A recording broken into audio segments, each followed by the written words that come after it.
Without using reinforced concrete, how did the ancients dare to build a palace in the middle of the water? At first, you simply wanted to build a small tea pavilion in the mountains, inviting a few close friends to relax and enjoy the scenery. But when the rainy season arrived and the rivers swelled, the pavilion was quickly threatened by flooding. So, being clever, you thought, if the pavilion were built higher, perhaps it could survive the rising waters. Yet, reality proved otherwise. Under the relentless current, the structure began to tilt.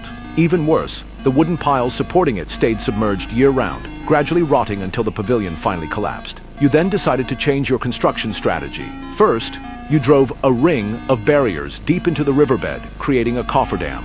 After pumping the water out, a dry construction area appeared. But before work could even begin, river water kept seeping through the cracks between the wooden boards. So you added a second outer ring of barriers and packed the gap tightly with clay and sand, completely sealing the leaks. Next, the silt inside the cofferdam was cleared away. You ordered craftsmen to find high-quality cypress wood and repeatedly soak it in tung oil. After several months, the wood was removed and left to dry naturally in the shade. Through this treatment, the cypress became waterproof, resistant to decay, and even tougher and more durable. Then came the most critical step. The wooden piles were driven deep into the riverbed until they reached the hard soil layer below. Carefully selected stones and timber platforms were then laid on top, forming a stable underwater foundation. At last, the tea pavilion could stand firmly above the water, no longer fearing the destruction of seasonal floods. But over time, you felt the pavilion was too simple and lacked grandeur. So you transformed the foundation into an elegant swastika-shaped layout, while the columns and beams were joined together using traditional mortise and tenon craftsmanship.